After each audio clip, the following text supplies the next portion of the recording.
la restricción de crecimiento fetal. Y en los próximos 30 minutos voy a hablar de este temario, que básicamente voy a pasar muy rápido por el tema del diagnóstico, fisiopatología, la restricción de crecimiento fetal, también bastante rápido sobre el cribado y prevención, y después vamos a, los dos últimos puntos van a ser resumen del manejo de la restricción de crecimiento fetal precoz y un resumen del manejo de la restricción de crecimiento fetal tardío. Esta diapositiva es interesante porque para los distintos grupos que manejamos a la restricción de crecimiento fetal, los objetivos son distintos. Para nosotros los obstetras o los maternos fetales básicamente es detectar a los fetos que se nos pueden morir dentro del útero y tratar de sacarlos vivos. Para los neonatólogos obviamente es la prematurez y la morbilidad asociada a esta restricción de crecimiento fetal, o sea, para ellos la muerte neonatal o la morbilidad neonatal. Y para los padres obviamente es tener de este niño una restricción de crecimiento fetal de un niño sano, normal y sano. Entonces vamos a partir con Yesid en su presentación al principio de esta jornada ya planteó lo del diagnóstico, así que esto lo vamos a pasar rápido. Nosotros estamos hablando de PEC, o sea, pequeños para la edad gestacional, que son aquellos que están bajo el percentil 10, que por definición debiese ser el 10% de nuestra población. Hay un 5% que son anormales, o sea, que tienen infecciones congénitas o alteraciones cromosómicas. Un 75% son en general normales o constitucionales dentro de este grupo del percentil 10. Y después va a haber más o menos un 20% o un poco más, dependiendo cuántas herramientas podamos utilizar en el grupo que hemos llamado constitucionales para poder engrosar el grupo que vamos a llamar finalmente restricción de crecimiento fetal dentro del grupo P, que más o menos es el 20 a 30% de los fetos bajo el percentil 10. Y eso es este consenso Delphi que conversamos también en algún instante de esta jornada, donde el consenso Delphi, que es una estrategia para poder poner de acuerdo a un grupo de expertos, llegó a la conclusión que el pequeño para la edad gestacional es aquel que tiene una estimación de peso fetal, usando habitualmente Hadlock, o una circunferencia abdominal bajo el percentil 10. Y eso hay que sumarle algo más para llamarlos restricciones de crecimiento fetal. Y ese algo más hay que dividirlo primero en cuanto a la edad gestacional, si estás bajo las 32 semanas o sobre las 32 semanas. Independiente si está sobre o bajo las 32 semanas, siempre que el feto esté bajo el percentil 3, ya sea por circunferencia abdominal o por estimación de peso, se va a llamar restricción de crecimiento fetal. Si estás entre el percentil 3 y el 10, le tienes que agregar algo más. Y eso algo más es el índice de pulsatilidad de la arteria uterina. Aquí está la arteria uterina que mencionaba mi amigo Gerard, sobre el percentil 95, y o el índice de pulsatilidad de la arteria umbilical sobre el percentil 95. Si está sobre las 32 semanas, ahí necesitas dos de estos tres factores para llamarlo restricción de crecimiento fetal. Que la estimación de peso esté bajo el percentil 10, que la estimación de peso o la circunferencia abdominal se reduzca 50 percentiles, o que el ratio cerebro-placentario esté anormal, o que el índice de pulsatilidad de la arteria umbilical esté anormal. Entonces esa es la forma que hoy día uno debiese utilizar para definir restricciones de crecimiento fetal. La fisiopatología esencialmente es muy parecida a la de la preeclampsia. Habitualmente las restricciones de crecimiento fetal que a nosotros nos interesan son las que tienen la placentación anómala, o sea, son las que van a tener el Doppler de la arteria uterina alterada porque hubo una alteración de la invasión del trofoblasto extravellositario hacia las arterias espiraladas, y eso va a producir esta alteración en la placenta de estrés oxidativo e inflamación, que no va a generar una preeclampsia, pero sí va a generar una restricción de crecimiento fetal por esta alteración de la placenta, más que los síntomas o los signos clínicos o los signos inflamatorios que van a producir la preeclampsia. Entonces son primos hermanos la preeclampsia y la restricción de crecimiento fetal, pues comparten esta alteración en la placentación. Y también otros estudios se han hecho en relación a cómo se comporta este feto dentro del útero, y esos fueron estudios de los años 90 de la Fundación de Medicina Fetal, o en ese momento no era la fundación, era el profesor Nicolaides, muy jovencito, haciendo cordocentesis en los fetos con restricciones de crecimiento fetal, que hoy día sería impensado hacer cordocentesis en restricciones de crecimiento fetal, pero ahí hizo todos estos nomogramas de las distintas alteraciones que tienen los fetos. Se les baja la glucosa, se les baja los aminoácidos, como mencionaba Yesid, suben los triglicéridos, hay una alteración de la insulina, la tiroxina, aumenta la adrenalina, la eritropoyetina, por eso son policitémicos, bajan las plaquetas, los leucocitos, y tienen más eritroblastos. Esto es todo lo que hoy día sabemos gracias a estas cordocentesis que se hicieron por allí por los años 90.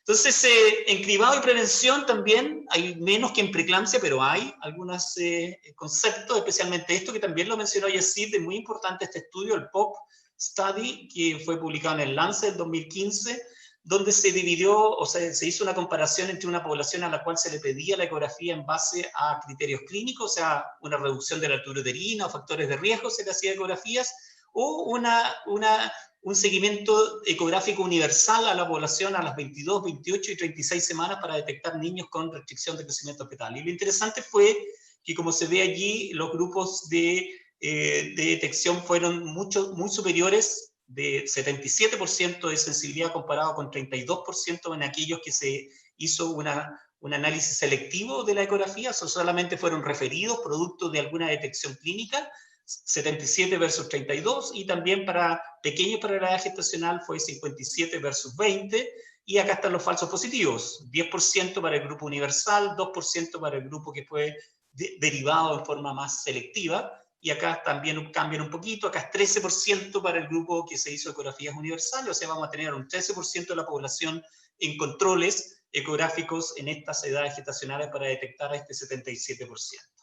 Y lo interesante también, ellos hicieron un subanálisis de este estudio y encontraron que el parámetro que mejor diferenciaba en estos grupos, que eran pequeños para la edad gestacional, era la velocidad de crecimiento.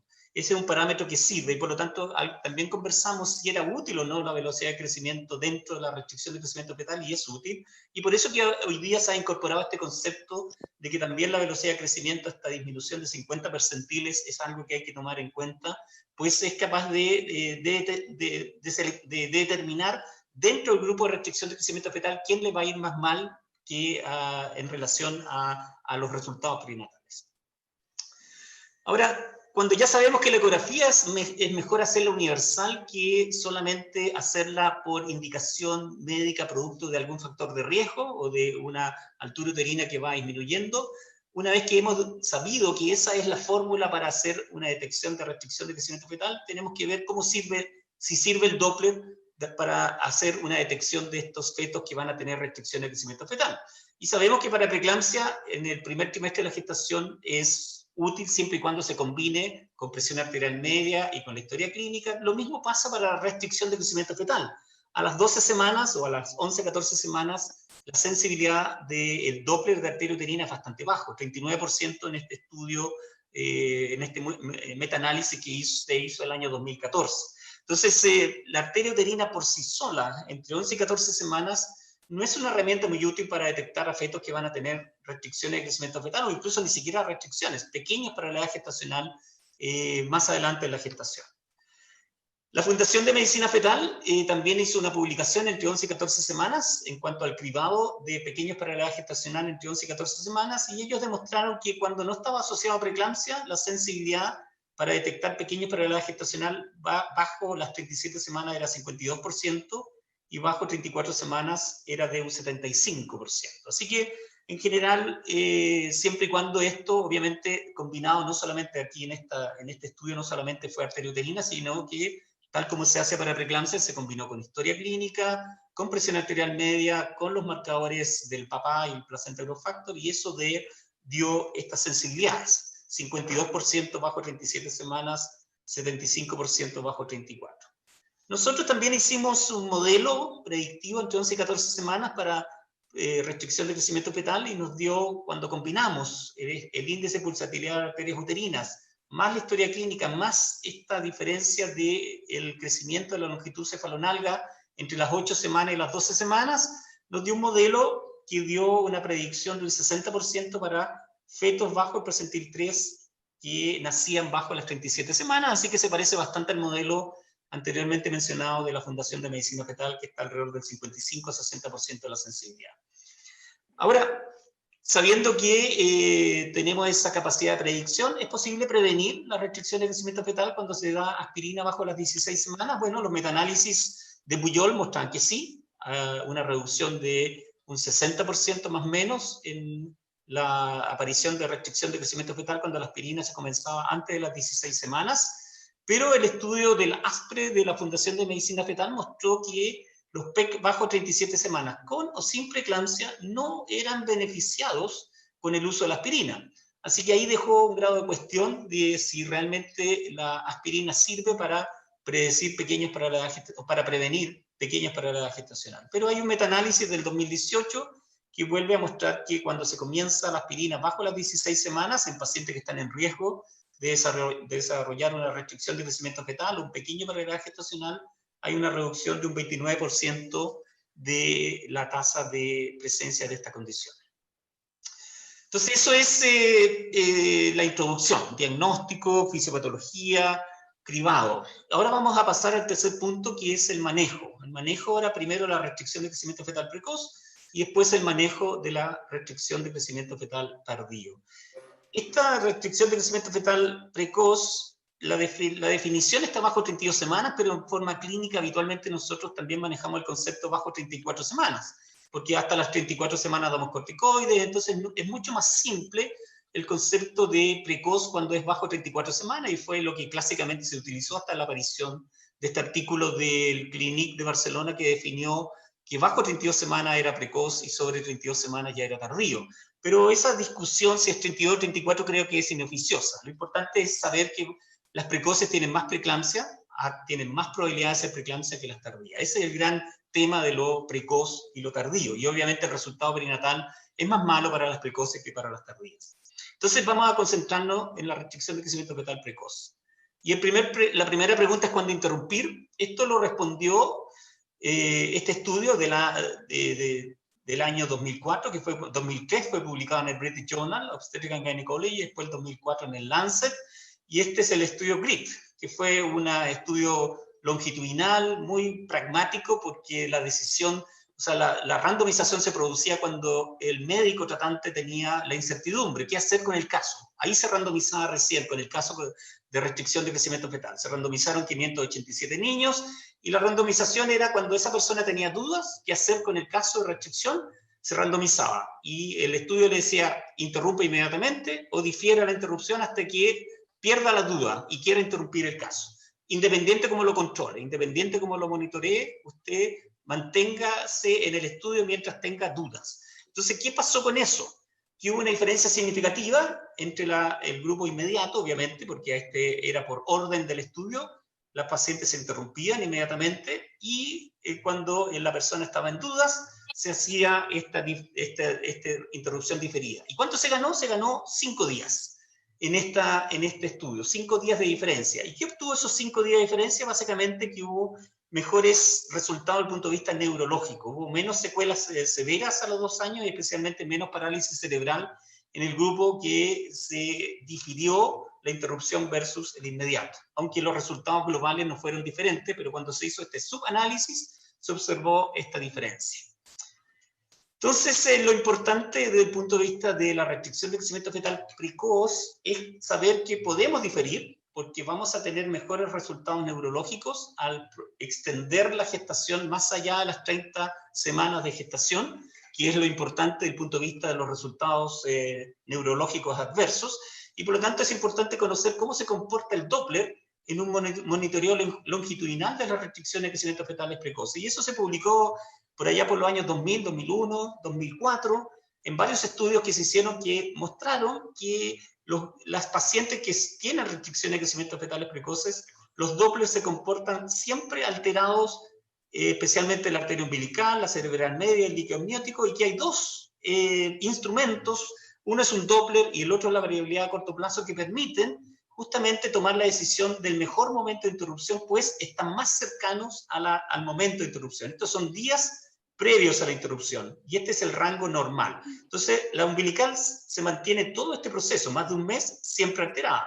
La cerebral media siempre alterada por más de un mes. El líquido amniótico también siempre alterado por mucho más de un mes. Mientras que la variabilidad a corto plazo o el ductus venoso recién se alteran una semana antes o 5 días antes del momento de la interrupción. Entonces, esto plantea que esos 2 elementos son fundamentales o son útiles para tomar la decisión del momento de la interrupción, porque se adelantan a el momento más crítico de la interrupción de estos casos. Versus el perfil biofísico, que solamente se adelanta un día al momento de la interrupción, o sea, se altera solo a un día de que el feto fallezca o tenga seria morbilidad. Por lo tanto, ese es el concepto. El ducto venoso y la variabilidad a corto plazo se adelantan por lo menos entre 5 o 7 días a el momento más crítico para estos fetos con restricciones de crecimiento fetales precoces. Y dentro de los estudios interesantes está este estudio del grupo de Bachat, del año 2007, que buscaron predictores de acidemia neonatal, que obviamente es un muy mal pronóstico perinatal cuando los fetos con restricción de crecimiento fetal nacen acidémicos, bajo 7.2. Hicieron un estudio con 58 pacientes de restricción de crecimiento fetal, le hicieron evaluación del registro basal no estresante, variabilidad a corto plazo computacional, perfil biofísico y Doppler, a todos estos fetitos que tenían estas restricciones de crecimiento fetal muy severas. Y ahí están los pesos de estos fetos promedio, 1 kilo en promedio, tuvieron un pH bajo 7.2 el 30% de ellos, y ahí están los otros elementos de morte neonato y sobrevida intacta. ¿Qué encontraron ellos? De todas estas evaluaciones que se le hicieron a estos fetos, los mejores predictores de acidemia neonatal fueron las pulsaciones de la vena umbilical y el aumento del índice de pulsatilidad del ducto venoso. Ahí están las sensibilidades, los falsos positivos, hay que tener ojo con esto, que a pesar de tener mejor sensibilidad, el índice de pulsatilidad tiene un 24% de falso positivo. Cuando hicieron un combinado entre el índice de pulsatilidad del ducto venoso y las pulsaciones de la vena umbilical, con 10% de falsos positivos, tuvieron una sensibilidad de un 73% para predicción de acidemia neonatal en restricciones de crecimiento fetales precoces. Y el otro estudio interesante desde el punto de vista del momento de la interrupción es este. Este sí que es bastante interesante porque ya define, y es lo que hoy día se utiliza mucho, de definir el rol que tiene la edad gestacional en el momento de la interrupción. Y este fue un estudio con 604 pacientes, un estudio multicéntrico, donde todos los fetos bajo el percentil 5 se incluyeron, que tenían arteria umbilical sobre el percentil 95 y tenían un parto entre 24 y 33 semanas. Y el Doppler, tenían estas alteraciones del Doppler, el pronóstico del peso fueron 600 gramos, 37% de ellos tuvieron acidemia, 28% estuvieron bajo el Apgar 5 a los 7 minutos. Entonces, ¿cuál es la relevancia de este estudio? Que primero definió que la edad gestacional era el parámetro fundamental para definir sobrevida global y sobrevida intacta. La sobrevida global hasta las 27 semanas, el único parámetro que predecía sobrevida era la edad gestacional. Y sobrevida intacta, el único parámetro que predecía sobrevida era la edad gestacional, cuando uno quiere predecir sobrevida intacta. Y de ahí en adelante, el único parámetro que es útil, de todos los que evaluaron, fue el ductus venoso, donde hay una diferencia significativa desde las 27 semanas en adelante en cuanto a sobrevida intacta, si el ductus venoso está alterado, o en cuanto a mortalidad cuando el ductus venoso está alterado. Entonces, de las 26, 27 semanas en adelante, yo puedo usar el Doppler, ductus venoso en este caso, y desde las 26 semanas hacia abajo, lo que marca el pronóstico de los fetos no es el Doppler, no es la variabilidad a corto plazo, no es el registro basal no estresante, no es el líquido amniótico, sino que esencialmente es la edad gestacional. Voy a cortar unas voces que andan por ahí, acá en silencio. Vamos a seguir. Entonces, ese es el estudio de Bachat, como digo, un estudio icónico, fundamental para entender la relevancia de la edad gestacional en el manejo de la restricción de crecimiento fetal. Y este es el otro estudio icónico de la restricción de crecimiento fetal precoz, que es el estudio Trafford, que fue publicado recién en 2015, que eran 3 grupos, o sea, todos los fetos bajos, o sea, que se incluyeron en el estudio, se randomizaron a 3 grupos. Uno era la interrupción basada en la variabilidad a corto plazo, el segundo grupo era la interrupción basada en el ductus venoso que esté sobre el percentil 95, y el otro era el ductus venoso con onda A ausente. Entonces, ¿cuáles fueron los resultados de este estudio? Que fueron 503 casos que se incluyeron, ahí están los criterios diagnósticos para la incorporación, que era la circunferencia abdominal bajo percentil 10, arteria umbilical sobre percentil 95, y que estuvieran bajo las 32 semanas. Los criterios de seguridad que tuvo el estudio son fundamentales, pues todos los análisis que se han hecho después del Trafford son basados mucho en estos criterios de seguridad, que era que cuando la arteria umbilical estaba reversa y el feto alcanzaba las 30 semanas, se interrumpía. O cuando la arteria umbilical estaba ausente y el feto tenía más de 32 semanas, se interrumpía. O cuando la variabilidad a corto plazo estaba bajo 2.6 milisegundos, cuando tenía menos de 29 semanas, o 3 milisegundos cuando tenía menos de 32 semanas. Estos eran los criterios de seguridad. Independiente en el grupo en el cual había sido randomizado, especialmente los grupos de Doppler, si tenía variabilidad a corto plazo con estos rangos, esos fetos se interrumpían independiente del resultado del Doppler. ¿Cuáles fueron los resultados más relevantes? Primero que nada, que no hubo diferencias en muerte fetal entre los 3 grupos. ni tampoco en mortineonatos, ni en sobrevidas sin morbilidad. No hubo diferencias significativas. Pero uno de los datos importantes de este estudio que tuvieron mucho menos muertes fetales y mortineonatos que lo que esperaban para esta población tan severa de restricción de crecimiento fetal. Ahí están los resultados de la mortalidad para cada uno de los grupos, un poco más alto en el grupo de ducto venoso con onda ausente, pero no significativo en relación a los otros dos grupos. Y donde sí hubo una diferencia significativa fue en el resultado neurológico. Y allí hubo una diferencia significativa entre el grupo que fue manejado con variabilidad a corto plazo, que hubo un 15% de outcome neurológico anormal, versus un 5% en aquel grupo que fue manejado con un ducto venoso con onda ausente, pero acuérdense, con criterios de seguridad basados en variabilidad a corto plazo. Por lo tanto, este grupo también tiene incluida la variabilidad a corto plazo, y por lo tanto este es el grupo que mejor le va desde el punto de vista del outcome neurológico, sin mayor mortalidad comparado con los otros dos grupos.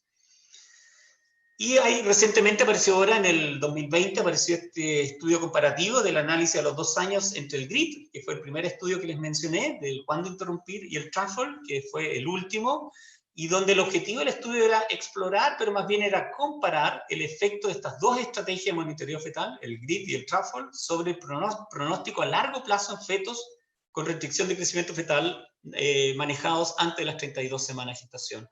¿Y cuál fue la gracia de este análisis?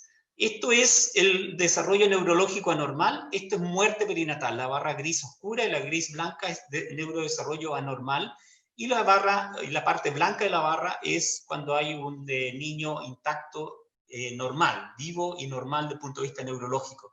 Y este es el GRID donde se hizo interrupción inmediata, este es el GRID donde se hizo una interrupción diferida, y este es el TRAFL, donde acá está la combinación de la variabilidad a corto plazo y el ductus venoso. Y se ve que la sobrevida normal intacta es muy superior, o va siendo significativamente superior, en la medida que avanzamos en estos grados de estudios, pero especialmente cuando la interrupción se basó en el ductus venoso con onda ausente, sumado a la variabilidad a corto plazo como este criterio de seguridad que les mencioné anteriormente. Así que eso es el concepto fundamental de este estudio comparativo del GRID y el TRAFL. Entonces ellos concluyen en su estudio que el método óptimo de monitorización de la restricción de crecimiento fetal precoz es por medio del ducto venoso y la variabilidad a corto plazo computacional. Entonces este es el primer algoritmo que les quiero presentar, que es el manejo de la restricción de crecimiento fetal precoz en nuestro Hospital Clínico de la Universidad de Chile, pero basado en toda la evidencia que hoy día les mostré, y más otra que no les he mostrado por el tema del tiempo. Pero esencialmente, ¿qué hacemos nosotros? Edad gestacional. Cuando está bajo las 32 semanas, que es el gran problema, como hemos visto en el TRAFL y como vimos en el GRID, allí está concentrado el problema, la restricción de crecimiento fetal precoz. Allí nosotros nos basamos esencialmente en el ductus venoso. Acá no tenemos variabilidad a corto plazo, por lo tanto usamos esencialmente el ductus venoso. Entonces, cuando el ductus venoso es anormal y el feto tiene menos de 26 semanas, tenemos obviamente que tomar una decisión sabiendo que la edad gestacional es fundamental. El pronóstico está dado por la edad gestacional y por lo tanto tenemos que hacer partícipe en la decisión a los padres. Y tenemos dos opciones: o lo dejamos en manejo expectante y por lo tanto el feto tiene altas probabilidades de fallecer, o le ofrecemos interrupción del embarazo, siempre y cuando el ductus venoso tenga por lo menos onda ausente o reversa. Esa sería la conducta frente a un feto de restricción de crecimiento fetal precoz bajo las 26 semanas. Si estamos entre las 26 y 29 semanas, somos bien exigentes con el ductus venoso que esté con una onda ausente para ir a interrupción. Pero si ya estamos por encima de las 29 semanas, hasta las 32 semanas, le pedimos al ductus venoso que tenga un índice de pulsatilidad por encima del percentil 95, y acá aparece un elemento que también hay que incorporarlo desde las 29 semanas en adelante, cuando no tengamos o no tenemos variabilidad a corto plazo, que son las desaceleraciones repetitivas en el registro basal no estresante convencional. Eso es interrupción del embarazo. Y también cuando la arteria umbilical está reversa. Y allí la interrupción se puede hacer entre las 30 y 32 semanas, o cuando la vena umbilical, como les mostré también en algunos estudios, es pulsante.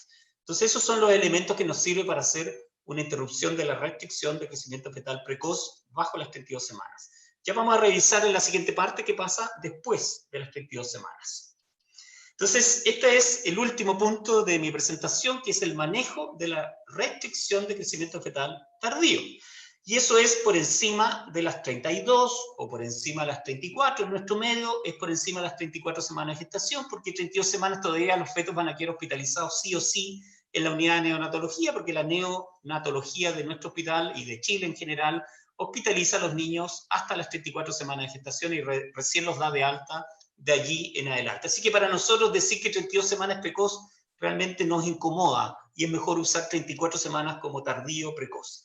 Entonces aquí es una condición realmente, la restricción de crecimiento fetal tardía es una condición patológica y esta se responde en base a estos estudios, que son varios los que están mencionados allí, que básicamente estos fetos, cuando se compara con fetos de tamaño normal, claramente tienen más morbilidad, ¿no? Tienen más cesárea por sufrimiento fetal, tienen más Apgar bajo a los 5 minutos, más acidosis, más admisión a unidad de cuidado intensivo, más morbilidad neonatal significativa. Por lo tanto, claramente, un feto sobre las 34 semanas que está bajo el percentil 10 le va más mal que los fetos sobre el percentil 10. También estos mismos fetos, comparados con pequeños controles de término, y fetos pequeños para la gestacional sobre las 34 semanas tienen realmente más alteraciones placentarias, o sea, la placenta es más anormal. Este es un estudio de mi amigo Miguel Parra de Colombia, que lo publicó en Placenta el año 2013 y demostró que la histología anormal en estos PEC sobre las 34 semanas es de un 79% comparado con los controles de un 25%. Y estas eran las condiciones que se observan en estas placentas de los fetos PEC, más hipoperfusión materna, hipoperfusión fetal e inflamación. Entonces, no es solamente una cosa teórica, que el feto que está bajo el percentil 10 le va más mal, hay elementos epidemiológicos y clínicos que muestran que sí le va más mal, y además la placenta es más patológica que las placentas de los fetos de tamaño normal. Y esto también lo mostró en sus diapositivas Pamela, cuando hizo su presentación del ratio cerebro-placentario, pero acá también es importante que el Doppler, como les mostré cómo se comportaba la restricción de crecimiento fetal precoz, que es distinto, hay una secuencia de eventos, primero se altera la arteria uterina, después la arteria umbilical, después hay redistribución de flujo, o sea, la cerebral media se vasodilata, y después hay acidosis metabólica, o sea, el ducto venoso se altera. Acá en las restricciones de crecimiento fetales tardías es distinto. Y acá esencialmente lo que se altera con mayor importancia y preponderancia es esencialmente el ratio cerebro-placentario hacia el final de la gestación. Es lo que marca la diferencia, porque ustedes ven la arteria umbilical casi no varía y normalmente está bastante normal hasta el fin del embarazo. La arteria uterina puede ayudar más bien al diagnóstico más que para el manejo, y la arteria cerebral media también se va alterando, pero no tan importantemente como el índice o el ratio cerebro-placentario. Este es nuestro trabajo, pero el trabajo que hicimos en los PEC. Es lo mismo que mostró Pamela, pero en los PEC tardíos. Nosotros hicimos también la misma evaluación que habló Pamela Socias en relación al grupo 3, que era el grupo de tamaño normal con ratio cerebro-placentario alterado. Acá hicimos lo mismo, pero en el grupo que tenía estimaciones de peso bajo el percentil 10 con ratio cerebro-placentario normal y anormal. ¿Y qué encontramos? Esencialmente, cuando comparamos restricciones de crecimiento fetales con ratio cerebro-placentario normal contra el ratio cerebro-placentario bajo el percentil 5, o sea, anormal, ¿cuál es la gran diferencia? Que al nacimiento hay más fetos que están bajo el percentil 5, 42% versus 26%, hay menor edad gestacional, hay más tasas de cesárea, no hay diferencia en mortinatos, Apgar, desprendimiento y sufrimiento fetal, pero sí, al igual que en el caso de los embarazos de tamaño normal con ratio alterado, también hay 2 mortinatos, versus en el grupo con ratio normal no hay ningún mortinato. Y lo otro importante fue que la prematurez fue mayor en el grupo que nacieron bajo 37 semanas, pero esencialmente yo creo más bien por esto, que las tasas de preeclampsia fueron mayores, aunque no significativas, en el grupo que tenía ratio cerebro-placentario alterado comparado con el ratio normal. Así que lo más probable es que esta prematurez está motivada esencialmente por la aparición de preeclampsia en los grupos que tienen restricción de crecimiento fetal con ratio cerebro-placentario alterado. Así que eso fue la evidencia que tenemos nosotros en estos grupos de restricción de crecimiento fetal tardía. Entonces, la pregunta entonces es, ¿qué grupo de restricción de crecimiento fetal requiere un manejo activo? Y esto es una diapositiva del Hospital Clínic de Barcelona, que ellos esencialmente han hecho varias publicaciones y que en esas publicaciones uno llega a la conclusión de que el grupo que debe manejarse en forma activa de los PEC o restricciones de crecimiento fetales que estén sobre las 37 semanas y bajo el percentil 10 son esencialmente cuando el ratio cerebro-placentario está alterado, la arteria uterina esté sobre el percentil 95 o la estimación de peso fetal esté bajo el percentil 3. Entonces, este grupito es el que tiene peor pronóstico perinatal, alrededor del 40% comparado con el grupo que no tiene estas alteraciones, que tiene el 23 o 20% de mal pronóstico perinatal. Y esto es interesante porque el Digitat vino también a colocar un tema que es relevante, que es mejor en este grupo de fetos PEC entre 36 y 41 semanas, la inducción o el manejo expectante. Y esencialmente no hay diferencias significativas entre inducir o el manejo expectante, y eso deja pie, por ejemplo, lo que mencionaba Gerard Albaigés en sus comentarios en la charla anterior, que uno pudiese hacer un randomizado para realmente demostrar si el ratio cerebro-placentario es útil para el manejo de las restricciones de crecimiento fetal, porque este estudio demostró que no había ninguna diferencia significativa, y las diferencias que se presentaron fue que claramente los grupos que tenían manejo activo, o sea, inducciones, tenían más hospitalizaciones en la UCI, pero los manejos, el grupo que tenía conducta expectante, había más morbilidad neonatal. Entonces, uno al inducir genera más hospitalizaciones en la UCI, pero al tener conductas expectantes genera que los fetos se van colocando cada vez más pequeños y tienen más morbilidad. Así que ese es como el gran tema, y todavía no resuelto, porque básicamente el Digitat dejó esta puerta abierta, pero en general todos los algoritmos de manejo de restricción de crecimiento fetal apuntan hacia manejo más bien activo. Ya les voy a mostrar el último algoritmo. De hecho, ahora salió recién en el Ultrasound Obstetric and Gynecology, en 2020, la guía práctica de la ISO para el manejo de los pequeños para la edad gestacional y las restricciones de crecimiento fetal, que yo se las voy a resumir, no esta misma guía, porque nosotros adaptamos eso a nuestra realidad en Chile, porque como dije, no tenemos variabilidad a corto plazo, no usamos, categóricamente no usamos el perfil biofísico, y por lo tanto lo adaptamos solamente al manejo con Doppler. Entonces, esta es la restricción de crecimiento fetal, del manejo de la restricción de crecimiento fetal del Hospital Clínico de la Universidad de Chile. Entonces, esencialmente, esto ya se los dije, bajo 32 semanas, y vamos a concentrarnos qué pasa sobre las 32 semanas. Esencialmente, cuando la arteria umbilical está ausente, entre 32 y 34 semanas, vamos a la interrupción. Como también lo dijo el Trafford, cuando la arteria umbilical está ausente, entre 32 y 34, interrumpa. ¿Qué pasa cuando llegamos a las 34 semanas de gestación y el feto está bajo el percentil 3? Esencialmente, esos fetitos son los que vamos a ir a interrumpir, y cuando tienen especialmente esto, cuando la arteria, el IP de la arteria umbilical está sobre el percentil 95 o el ratio cerebro-placentario está bajo el percentil 5, tienes una estimación de peso bajo el percentil 3, hay un oligoamnios, vamos a interrupción. Si la estimación de peso está entre el 3 y el 10 y tenemos esta condición, una arteria umbilical sobre, o sea, un IP de la arteria umbilical sobre el percentil 95, sumado a un ratio cerebro-placentario menos del percentil 5, también vamos a la interrupción. Entonces, ¿qué pasa si eso ya es normal? Llegamos a las 34 semanas, entre 34 y 36, y no tenemos ninguna de esas condiciones que aparecen allí, no están esa sumatoria de elementos, y llegamos a las 37 semanas, ahí usamos 4 parámetros para tomar la decisión: arteria uterina, registro basal no estresante, estimación de peso fetal nuevamente, y el ratio cerebro-placentario. Si tenemos estimación de peso bajo el percentil 3, como dicen casi todas las guías actualmente, y el consenso de la ISO, vamos a interrupción. Si estamos entre el 3 y el 10, ahí tenemos que tener algún otro elemento para interrumpir esos casos. Tenemos que tener una arteria umbilical sobre el percentil 95, tenemos que tener una arteria uterina sobre el percentil 95, una arteria cerebral media bajo el percentil 5, un ratio cerebro-placentario bajo el percentil 5, o una alteración del registro basal no estresante. Entonces eso, vamos a interrupción a las 37 semanas. De lo contrario, si todo eso es normal, podemos generar o planificar una inducción sobre las 39 semanas en caso que tengamos un PEC llamados constitucionales, pero son pequeños, están entre el 3 y el 10, todos los dobles normales, buen líquido, buen registro basal no estresante, 39 semanas. Estos son los estadios que se los muestro porque son los estadios que usa el Clinic de Barcelona, pero que básicamente acá nosotros tenemos otra forma conceptual de analizar los casos, que es a través de la edad gestacional y la aparición de estos parámetros para tomar las decisiones.